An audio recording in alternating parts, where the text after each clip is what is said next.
Hey there, Transformers. Welcome to Work Transformed, the podcast that tackles the ever-evolving world of product development, project chaos, and everything in between.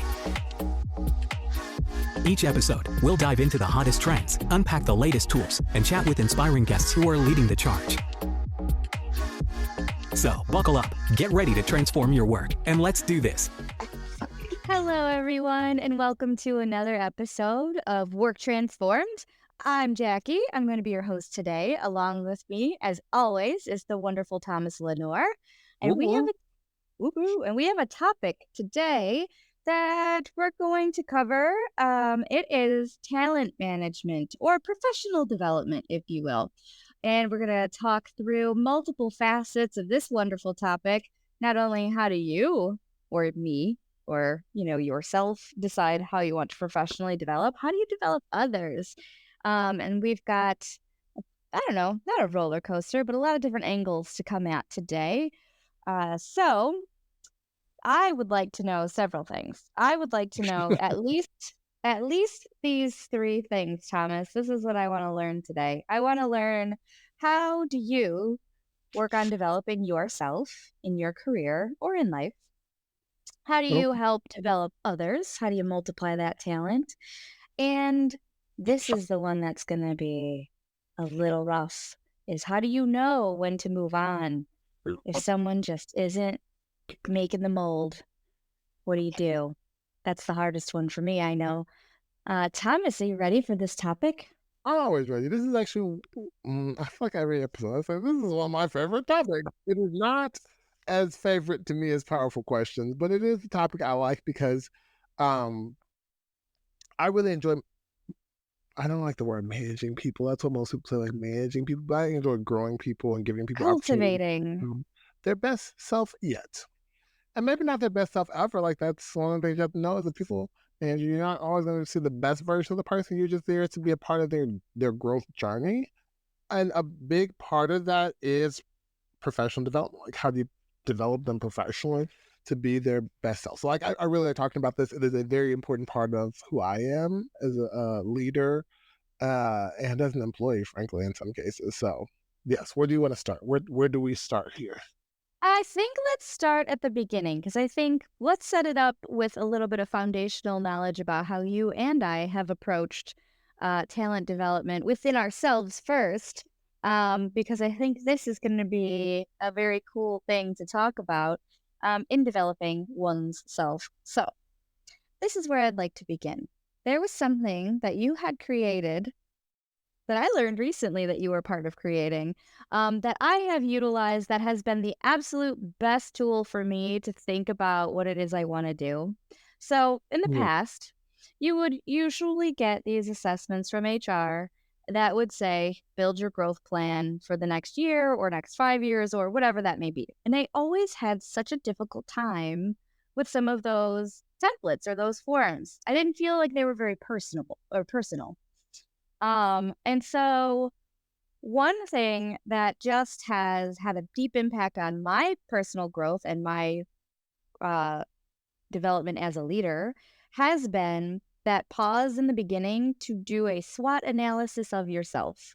And if you're not familiar with the term SWOT, it stands for strengths and weaknesses, opportunities and threats. And you literally can do this for yourself or with your employees before you even get into what your goals are or what the things are you need to achieve to grow in your career. Very specifically, the SWOT analysis that we had used had this series of questions on the side, like sample example questions of things to think about. And that was the game changer for me, especially with weakness. I'm gonna start there. With the weakness category, the question that helped me so tremendously think about what it is I needed to do was, what are the tasks or what are those things that you avoid at work? And I never thought, I knew what I didn't like so very much. I knew what I wasn't particularly maybe great at, but I never thought of like myself as avoiding them until that question was in front of my face. And I was like, oh, yeah, man, I hate budgeting, but I know how to do it, but I have to do it, but I am not good at it. I don't really want to work with accounting. because I don't really understand it. And it was my least favorite class in college. But after seeing that, it became less scary to tackle some of these topics. And it actually helped me so much just expand like the breadth of how businesses work because I was no longer afraid of this thing that I'm avoiding. So, Thomas. Yeah, so I know we're talking about ourselves first, but like as a people leader, I Hmm. I have a non-optional stance on these individual development plans because, you know, as a leader, it helps me to understand your aspirations and goals, your strengths, weaknesses, opportunity areas, and threats. But it also gives you an opportunity to reflect on yourself because it's so hard sometimes to convince people that there are areas they need to grow in if they don't think they or believe they need to grow in those areas. And so it's so helpful to give people that time and space to sit and reflect on themselves. Now putting my own myself in my own shoes here, I um I too find that there are things that come out when you're thinking about this that are so profound to you. And that's why I don't do just strengths and weaknesses. I add opportunities and threats because sometimes when you just stick to strengths and weaknesses, you kind of fall into this mundane. Like I know I do this well, and I know I don't do this well. Or I know these are areas where I like don't do well. And someone once told me just because something's a weakness, it doesn't automatically mean you need to try to transform it into a strength, or you need to like work on that because let's say public speaking is my weakness, but like I won't really work in facets where I have to public speak often. Maybe I have one thing once a year. Like you continue to monitor it and see if there are areas where you can like work on it in parallel to other things. But like maybe that's not where you spend your time. Nevertheless, Yeah. I think that's another great call out, though, about words, right? A lot of people internalize either weakness or threat when they're doing a SWOT analysis as something that might be negative or bad, or something that you immediately have to change, like something's wrong with you. There's nothing wrong with you. mhm, Those very things true. are for those things are for learning, and your weakness column could always contain that same like I Should know that always I also contain something. Oh, yeah, so contains I mean, it could contain maybe the same thing over the long period of time because maybe, just like you said, if you're never going to get into public speaking, then maybe that's not a skill you need to learn how to flex. But it's nice to have it in the background because maybe as your manager, I know that maybe you don't want to speak in the next town hall, and that's not going to bring you joy or energy. And maybe I won't offer that, right? Because I want to keep you focused on things that you want to grow in. Very true. Absolutely. But I also find that the opportunities and threats area is where a lot of my folks and myself included spend a lot of time because even in the average performance review in our corporate society, the only things that they talk about are strengths and weaknesses. What are areas where this associate did well, or if it's a self review, what are areas where you did well, and what are things that you felt like could have been improved? But we need to be a little bit more holistic in our thinking because I might have all these wonderful strengths that serve me well today, but my industry may be changing. My with the emergence of uh like Chat GPT and AI, my function and like my role could be changing. There may be new legislation and new laws. And so like there are a ton of opportunities and or threats that may be emerging that have nothing to do with my strengths and weaknesses. Like my job today is X. If I think holistically over the next 2 to 3 years, my job probably is going to change to Y. And there are skills that are neither a strength or a weakness because I don't do them today that are an Mhm. opportunity for me in the long run. There are things like AI that come into place as a threat unless I better understand it and figure out how I can help to put parameters and guardrails around it so that my job or my value is still, important to the organization. And so I I really would encourage enjoy you. this edition of the opportunities and threats as don't don't overlook them. They seem like drop them off. It's fine if we do too, but make it holistic. Like the opportunities and threats are just as important and relevant as the strengths and weakness. And I'm gonna throw out or maybe a radical point, but the opportunities and threats I think is the part that maybe makes the people that we're working with or yourself, it gives you that space to be a little bit more human, right? You can do Mhm. threats outside of your industry. So, Thomas, I know you know this. During the pandemic, there was a threat, and we all got to talk about it because we had a threat area of our individual development plans that allowed us to be vulnerable and say, this is a threat. We have no idea what's going on economically because there's this big unknown thing happening in the world. Oh, it feels like a weight off my shoulder to finally say it, you know? And so, That's happened to me as a manager before. Like people have said, like I am a little like embarrassed or uncomfortable to talk about this, or what. Like they preface it with this big grandiose thing, which lets me know that they're in a vulnerable place and to tread lightly. But mhm. they'll say, I'm really nervous that in 3 or 4 years they won't need me because they'll have this AI. And it opens up, and we're skipping ahead because we're not even talking about sharing this with your manager yet. We're just talking about like yourself. Like it opens up this conversation for me as a manager to either reassure you and say, like, no, from my perspective, there is always going to be a need for a project manager. There's always going to be a need for a product owner. There's always going to be a need for a insert job title here. And here's how I do believe it might change, and you all have that dialogue, or maybe even to validate you. Unfortunately, yeah, you're right. Based on what you're saying and the way the role is scoped today, I don't know that this is going to still be a role that will lead in 3 years. But this is our opportunity to talk about what are things that you excel in and are interested in, and how can we start positioning you for what comes next. Sometimes That's when we build those great. threats in, it's like, I'm so nervous, I don't want to vocalize it because that'll give it power that I'm just gonna hold it in. And the worst thing that's possible is like your threat is real. Like you came up with something really logical. You saw it far enough in advance that you could have done something about it, but you didn't want to bring it up. And therefore, time passed, time passed, time passed. Up now the threats emerged, and there's nothing you can do about it because you waited too long. Oh man, and you kind of diving into this developing others piece here and there, sprinkling. That is an I'm gonna keep going back to this human element that something that you brought up is there might be a threat out there that is going to impact your person or somebody on your team's ability to do their work in the future. And you said, oh my God, I don't know if I know it verbatim, but basically, like, what can we do to position you for the future? If you truly, and I'm going to make another radical claim, if you truly are a great manager, you care about your people on the human level, and you do what you need to do to set them up for success, even if it's beyond what organization that you also serve, right? And so if we never get to these opportunities and threats conversations, we lose some of that, not wholly that ability, but some of that ability to serve our teams the way that we should as part of our remit as managers. So I want to take a pause here because I think where we're gonna go, but what I think we're gonna go next is gonna start talking about like kind of what you can do next. But I Hmm. want to score that you can do nothing next unless you first start with the self-evaluation. There's like a lots of school of thoughts, you can do whatever, but I would like to challenge every person listening to this podcast, whether your managers ask you to do it or not, whether anyone is going to care what you write on the paper or not, just for yourself.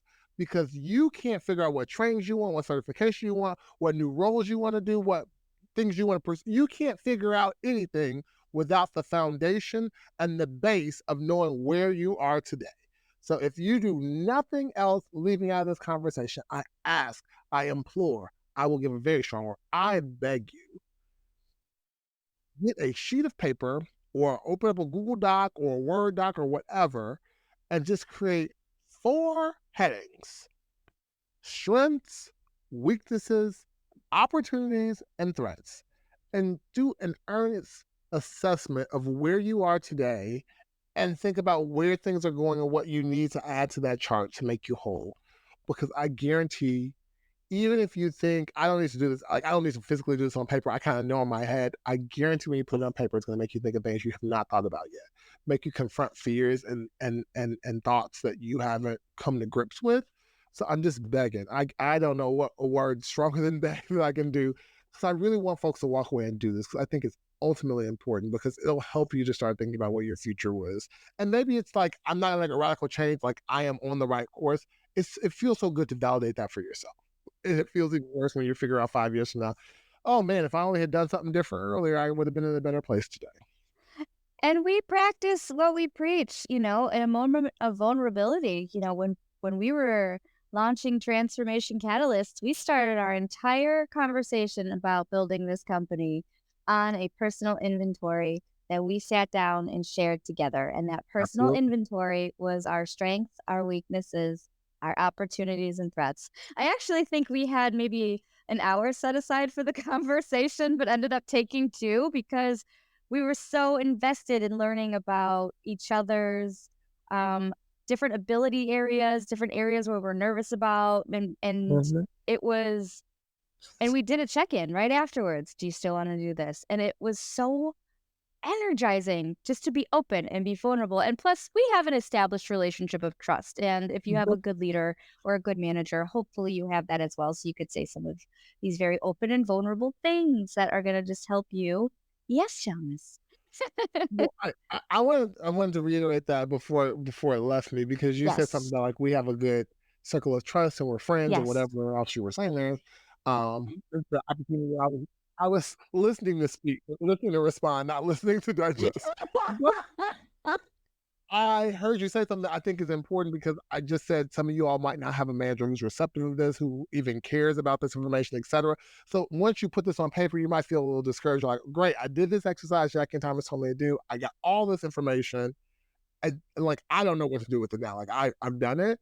Um, we're going to talk a lot about like what managers should be doing on the other side of this and highlight to action and make it real. But just because I don't know that we are going to touch on this, if for whatever reason you're in an extreme situation where either maybe your manager has recently departed the organization and you don't have, like, you are kind of dotted lines into someone while they're figuring out who the next person is, or for those really unfortunate folks who are reporting to managers who are just not great humans, they kind of hate, and they just don't really care. They just want you to get your job done today, and whatever happens tomorrow happens tomorrow. If you have coworkers, colleagues, or friends, even if they don't work in the organization, like if they're just friends who are professionals who you feel like you could share some of this with, and they can serve as a sounding board and maybe give you some advice, feedback, suggestions, don't underestimate the value of someone who can't directly influence your career path having on just helping you think through things in a different light, or helping you understand where there's areas of opportunity, areas of uh, uh coaching that they can provide. So just shameless plug to family and friends who are really good listeners and have some level of experience managing folks. That could be a good sounding board as well if a manager's not that person for you. I think the thing that I just read between the lines is also that, what should you do when we're talking about professional development? You are in charge of you, right? And regardless of who that manager is, you're still in charge of you. And if it is an unfortunate situation where your manager doesn't give you support in what your dreams or goals may be, Thomas is absolutely right. You don't need your direct manager to always help you find out what those next steps of your career path could be. Those really trusted friends, those trusted peers, those even people from other departments. My manager, no offense, previous managers of mine, but you were not the only ones that have helped me grow in my career. You had helped me a lot, previous Oh, but managers of that's mine. also a good call.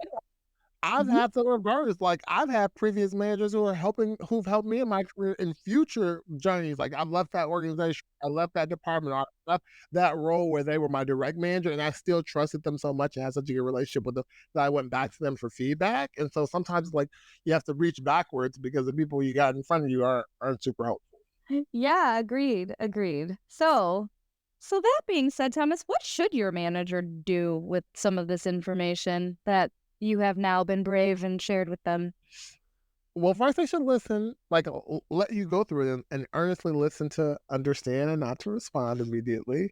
Um, I typically have always given this conversation an hour. Anything less than an hour, I don't think does it justice, because typically, even though it's a list of random bullet points, like you should want to hear the story behind it. So if I just come into the meeting and say, "Hey, my strengths are analytics, data visualization, and problem solving," as a manager, honestly, I'll be honest, that means nothing to me. Like, great, you think those things. Like, I don't even know what you mean by problem solving or analytics. Ooh.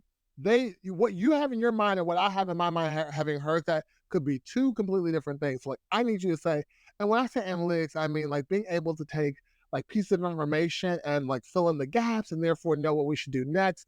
And like, I did that in this one project. Like, I think I do it well because I did it in this one project and this is the outcome that I got. And like, I don't think I would have gotten it. And like, here's the color commentary so that you can say, gotcha, thank you for sharing that because now I understand how like that is valuable to you.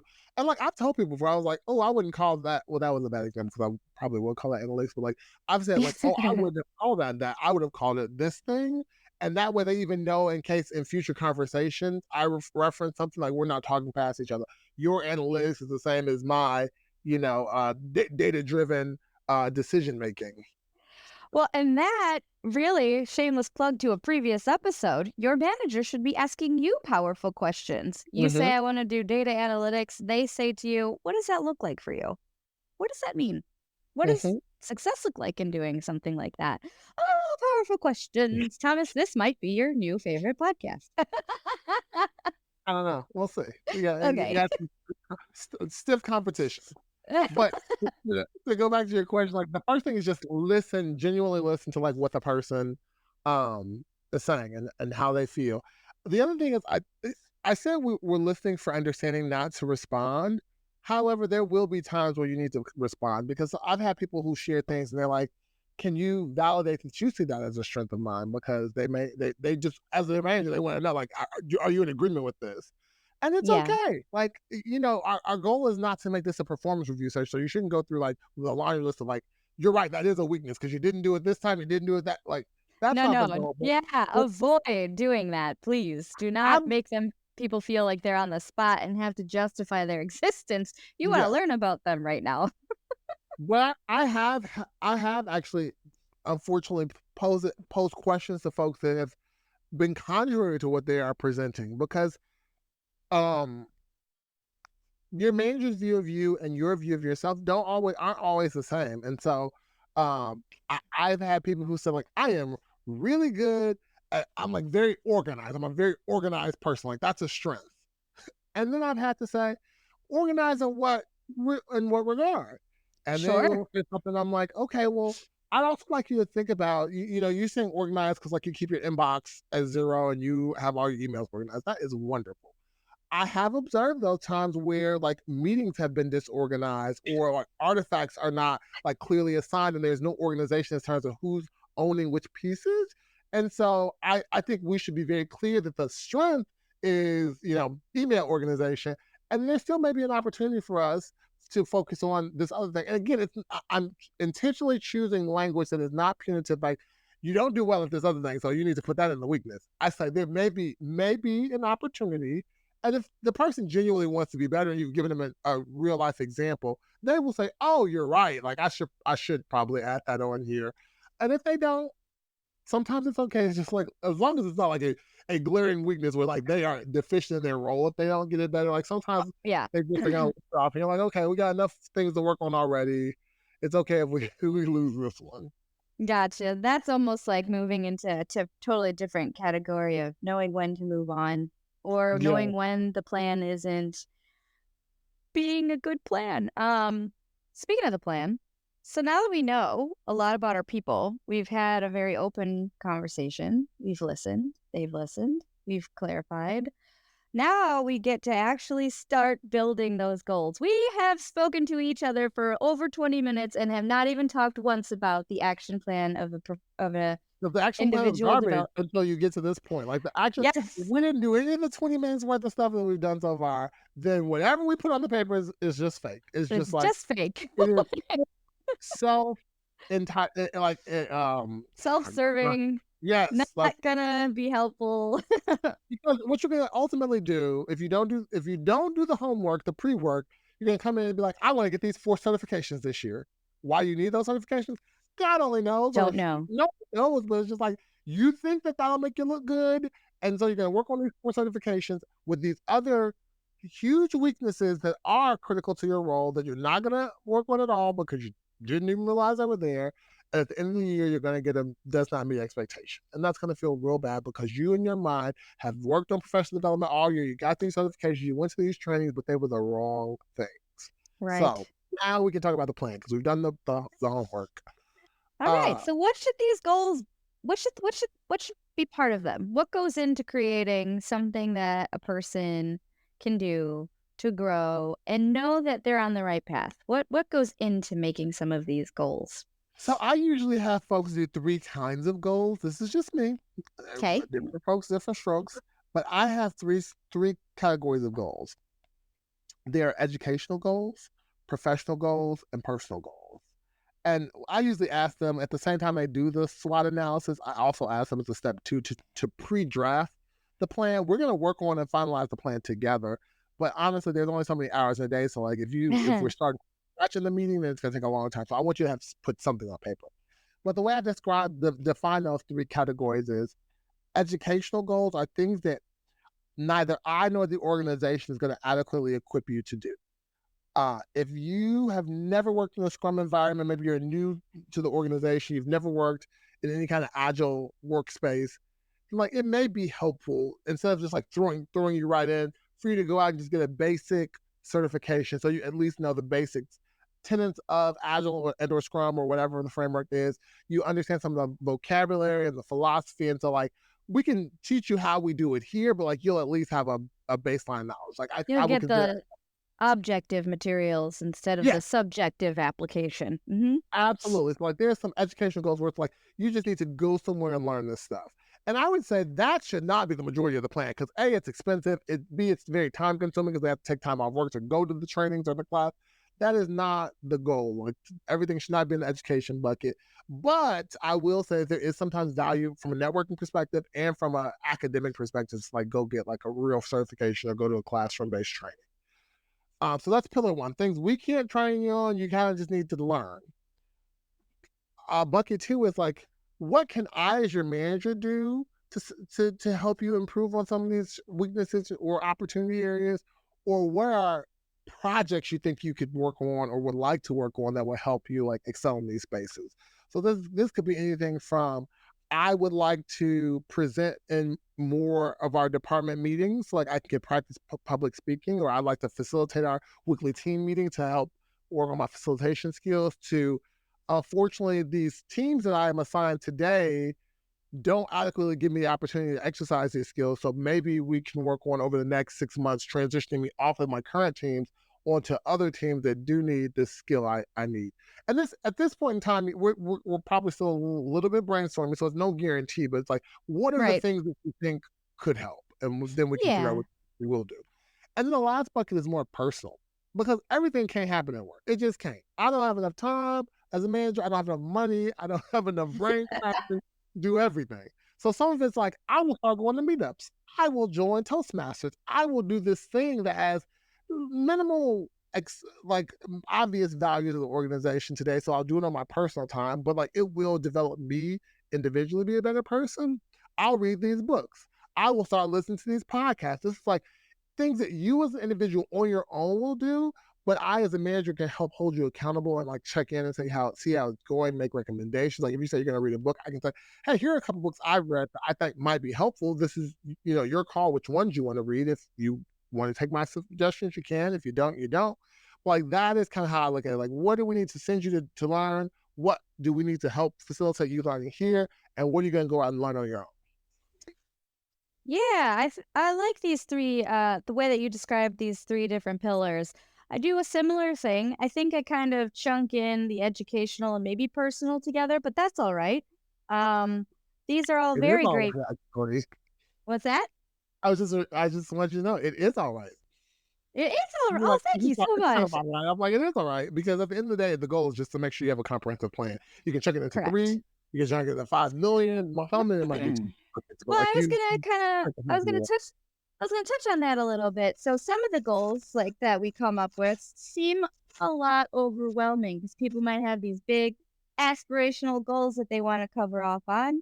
And so something that I like to do once we kind of figure out what those goals are, what those opportunities are that I'm going to help provide is really define what success looks like for each of those goals so that if there is a really large one, we may be able to split it up into 2 or 3 goals. So the example would be if there is a certain type of project or a certain type of maybe exposure that somebody would like to get, depending on what opportunities are available, that could, translate into 2 or 3 different goals on their individual development plan with very key success criteria that's indicated on this is what success looks like for this goal. When I do this, this, and this goal is achieved. When I do A, B, and C, this next goal is achieved. And so that's another part of the goal setting outside of the 3 pillars, making sure that we set our people up and ourselves up to have tangible goals that we can actually do. Because if we have them too big, then your check-ins on your personal development plan are going to be a little wonky, right? Because it's going to look like you maybe not have made as much progress as you That's wanted. actually an excellent point, though, because I didn't touch on that at all in my response. But it's not just about like having a goal; it's also about making it demonstrable, which meaning like I can demonstrate that I'm actually doing this. Some of them are more obvious than others as well. Like if I said like, "Oh, I want you to go get a certified Scrum Master certification," like registering for the class, taking the Yeah. class, and getting the certificate. Like it's pretty evident either you're doing it or you're not doing it. But like if I say, we want you to, work on a new team where you will get the opportunity to exhibit X, Y, and Z skills. Just because you went to work on that team doesn't mean you're demonstrating the skills. So like, how do we write the goal in a way and create meaningful milestones that show that you're making progress? So I think that's wildly important. It's not just about having the goal; it's having the goal and making sure you and your manager and anyone else involved are clear on what success looks like and how can we with the intermediate success. Because to me, a goal is still not good if like success is very clear, but like the halfway point is not clear, or there's no like indications Right. between start and finish. It's either we did nothing or we're all the way done, but anything else, there's no way to know. Ooh, I have a question. Is it okay to change tactical direction on a goal that you've set for yourself as you start to progress against it? Ooh, I think I have an answer, but can you give me an example of what that might look like in a real life goal? Sure. All right. So let's say that an employee has a goal of leading a project that's going to transform the way that the finance team interacts with our product organization and gets in like and builds transparency into this finance world of information that maybe nobody has seen before. And the idea is that it's going to help with prioritization and driving conversations for what work should be done. And maybe the person that created this goal, maybe they're let's do this, let's do this. This is a big lofty goal, and maybe the person that crafted this goal or we're crafting it for is a junior project manager.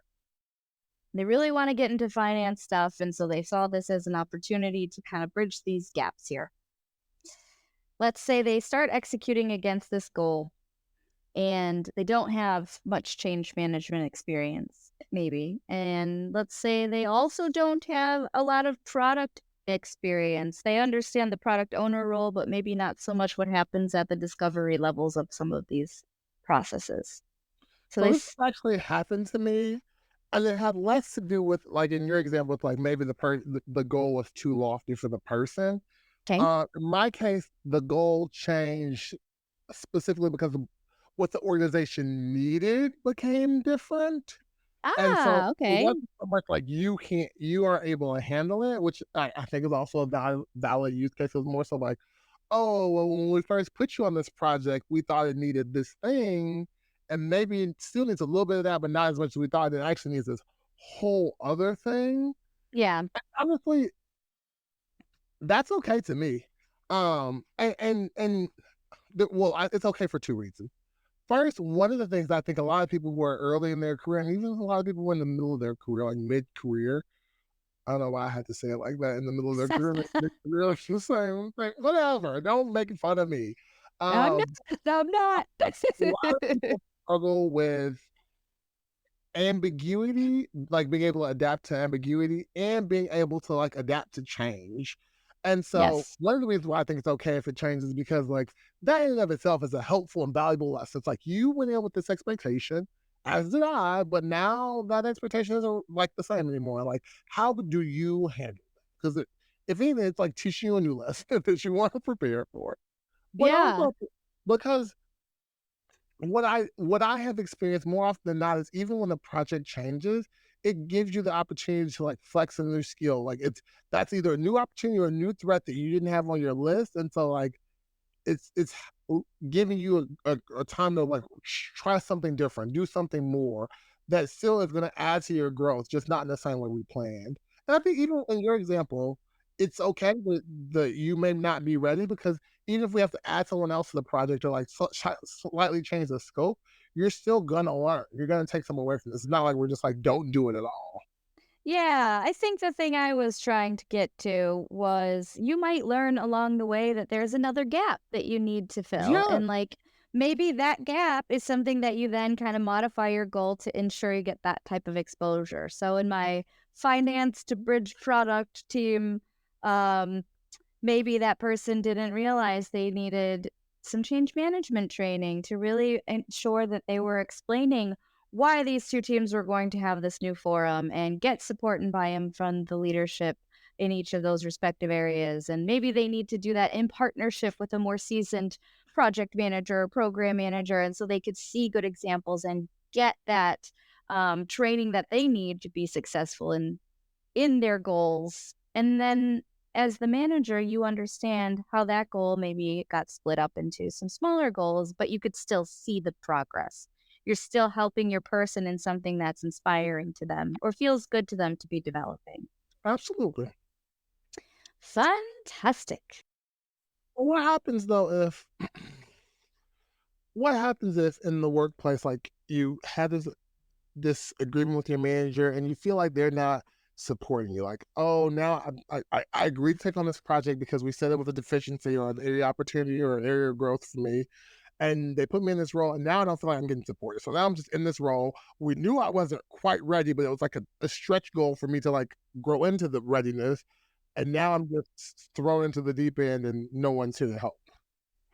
You're thrown into the deep end with no life jacket or Yeah, raft or an oar. I I don't know. think I mean, I those, guess our oar would float and help keep you slightly afloat, but I don't think I would want just an oar either. yeah, an oar by itself seems like worse. Yeah, what do I do with this? I'm gonna like paddle to nowhere. Oh man. I think that kind of goes back to like if you are struggling with your personal development being supported by your manager in general, it's that situation where you either need to try to find some support, right? Internally, whether it's through friends or colleagues or peers or other mentors.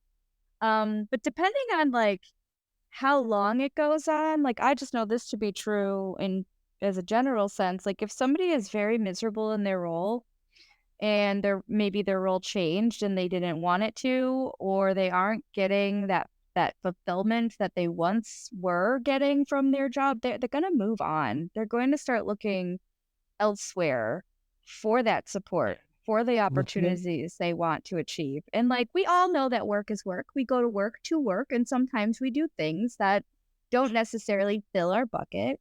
But if you're doing all of your activities and all of them aren't filling your bucket and you're not getting the support that you need, I think then it's time to take a hard look if you can't find it at the place you're at. I would Mm, try that that's first, but that's then a controversial. I agree 100%, by the way, but that's a controversial statement.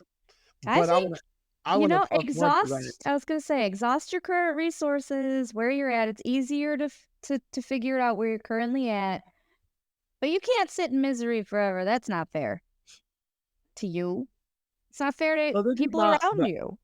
I don't know what answer I expected, but this is not it. But now that you said this, I actually have something I tell people all the time in real life. Uh, especially if you're not getting the level of support you want or need to be successful, and as Jackie was saying, like you're starting to look elsewhere. This is an opportunity to throw all precautions to the wind and really try things. Like a lot of times, folks get in roles they get very nervous, like to go against the status quo because it may cause some societal some organizational angst or pressure, or people are like, that's not how we do things, whatever. And so you make safer choices and smaller changes because you're trying to appease the masses. But especially if you're not getting support from your manager and it seems like things aren't going well anyway, like this is the time to just be like, what if I tried this radical thing and realize if it fails, you were already looking for new employment, so like whatever. But you don't know. And like sometimes things that seem really radical, like, oh my God, this is surely gonna fail, but I just want to see it. It will succeed, and it'll be like a great testament to show you how appeasing the masses doesn't always work, or it's not always the right decision. And so it'll give you confidence, even if you go somewhere else. And like, I actually have great ideas that seem radical, but like they are just good. So like, use that as an opportunity to then try new things. Like your boss isn't gonna, if they're not helping you, they're probably also not super present in the project anyways. Like they probably don't know, and just try some things out. I was going to say, hopefully you're in an environment where it's safe for you to experiment. But this is an interesting twist on that. If you are already like What not, do you have to lose? That's how what I'm do you looking get at to it. lose? I'm not desperately trying to, but I'm trying to think of, okay, well, what's the downside? I mean, obviously experiment with positive intent to make things Yes, better. you Don't. shouldn't experiment just like, I hope it fails. Like I'm trying to make it fail. That's not good. Yeah, okay, that's cool because when you do those, okay, so I'm gonna tie it back to this like knowing when to move on. I've had this like kind of mantra in my head for a long time, but it's when I stop learning, then it might be time to assess, all right, what's my next move? If you throw experimenting in that, I should still be able to learn a bit before I actually go on to whatever that next move might be. And that next move might be an internal transfer, or it might be something totally radically different. Maybe I leave the world of corporations and I become a school teacher. I mean, that's not off the table. I I actually have a topic I'd like to talk about real quick because it's the opposite of the one I gave. It's my topic was, um, what if you are an employee and don't feel like you have the support? And I think sometimes managers can be in that situation too, where like I am a manager and I do want to support, but I feel my hands are tied within the organization. Like I don't have other projects I can put my people on. I don't have budget. This actually happens to Yeah. me. I don't have budget to send you to these educational things that you want to go to. Like you want to go to a conference, if you want to pay the $2,000 registration fee and $2,000 of additional travel yourself, which you probably won't, then that's fine. But like I can't subsidize it. And like, Sure. what do we do when the manager is like, I have positive intent. I want to do whatever I can do. I just feel like I can't do anything.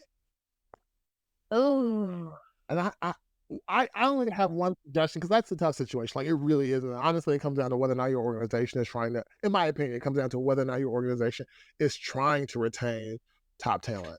Because a sure. lot of people like the organization I often see really underinvest in professional development and training and things like that are organizations who are like, we feel a call center is a good example of that. They're not sending people to conferences and sending people to get certifications at a call center because they just feel like they can just easily replace that person. They leave, I replace them. It's like if you're a manager, you really feel like that, you may have to Jackie's point earlier, look and see if this is the right place for you. Like maybe this organization is not trying to put you in a position to be able to support your people. But I also have been in situations where we've just had a down year as a company. And so it's not that the Sure. organization doesn't want this. It's just like we financially this year can't do it. And so Yeah. that's when I get a little scrappy. It's like maybe you can't support a different part of the business or a different team, but maybe there are internal projects that we as a team could create. No one asks I us to do it. And if we don't do it, no one cares. But this gives us an opportunity to just create opportunity for folks. And like that's something yeah. you can think of. I I love that because really if you lead a team, the first step for any opportunity giving, if there isn't anything, should be within your team, right? Like as a manager, one of my big goals is always to create a space of psychological safety so my people can test things out with each other together. Sometimes I don't even need to be there. They build this rapport with each other. And so if the opportunity doesn't exist, let's say someone really wants to facilitate a really humongous program retrospective, but none of the leaders in the other departments feel like there's enough time to do that. They've got other Mhm. priorities. Well, then, in our quarterly team meeting, we're going to host our own personal team retro and I'm going to have you lead it and be in charge of ensuring that it's facilitated well. You get to choose the style. I am here to support you and help you. But yeah, that is an excellent way as a manager when your hands are tied. How do you give opportunities? Look internally at your own team and see what you could do in that safe space. Sadly, because this is a really good conversation, I think we're kind of at the tail end I of our know. episode. Today's episode flew by. And I feel like there's so many things we didn't touch on. So I do feel like there probably is a part 2 of this in the works. Excellent. Excellent. All right. I'm going to do my darned best to recap, y'all. I wish you could see my notes. There's like doodles. I wrote the word human really, really big. All right. So we'll start with that. So for talent management, professional development, we covered a plethora of topics today. So we talked about developing yourself, developing others, and everything in between. So the first thing that we talked about for over 20 minutes was this concept of creating a SWOT analysis in order to understand yourself or your people. That is the beginning foundational step, and it helps build everything else out from there. So create that SWOT analysis. Do not skimp out. Include those opportunities and threats. They are just as important and relevant as the strengths and weaknesses, and make that whole thing holistic. Absolutely. Some suggestions as a leader: it is not optional. You have to do the SWOT analysis.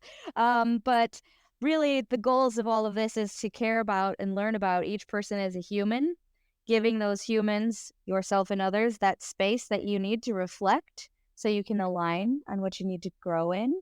As a manager, your first job is to listen, to understand when you're going over the SWOT analysis and not to respond.